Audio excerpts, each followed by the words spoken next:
Well, so if I take you on like a, I don't know, 10-year fast forward, Yeah. and I paint a picture of something today that seems absolutely insane, but there's early signs that people are building this, and let's just give them the benefit of the doubt that some of the early iterations will work and most of them won't.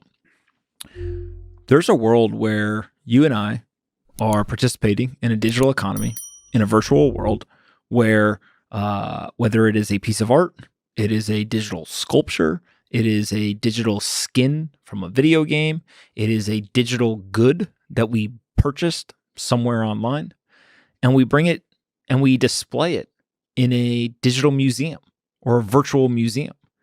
And so now all of a sudden, you can charge people for entry.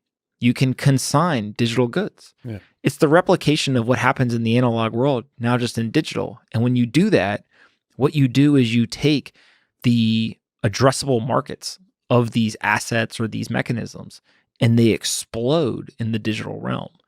And so now all of a sudden, how fast does the human race accelerate when it comes to human production, intelligence, learning, all in the digital space. output?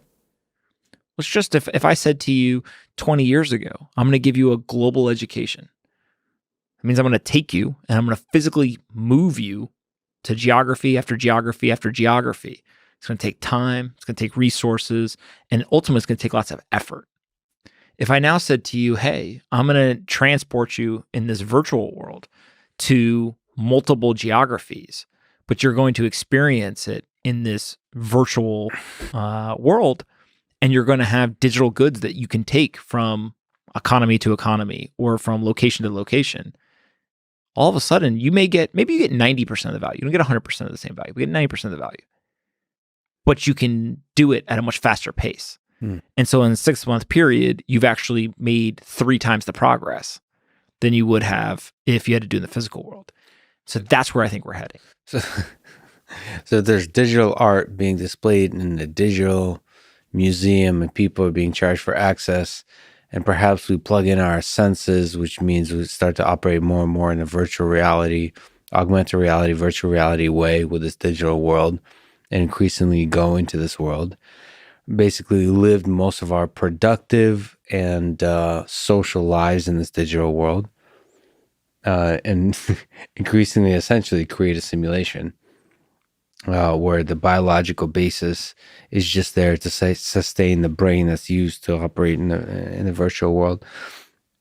Taking us back to the original, when we started talking about war, I wonder what conflict looks like in that world. That the people who are born today maybe will be fighting wars in the space, in that museum world, in that digital world. Remember what I said. We're moving from a world of conflict surrounded and determined by bombs, bullets, and soldiers to a battlefield that is determined by war of information and cyber capabilities. And so in that virtual world, is it about death and destruction of human life in the physical analog world? Or will it become more important to attack or defend virtual property and virtual life and, some level of virtual sovereignty? In my opinion, the latter is more likely. And so what you start to understand is, well, what do you truly value in your life? Is it the physical analog, materialistic, consumptive goods? Or is it virtual? And in many cases, something as simple as the ability to connect with somebody is really important. And so one of the most disruptive, combative, violent things that a country may do to another country in the future is to simply take down the internet and put people in isolation. Yeah. I don't need to physically harm you if I can psychologically harm you. I don't need to... It's terrifying. Yeah, I don't need to actually convince you through a monopoly on violence, on physical violence.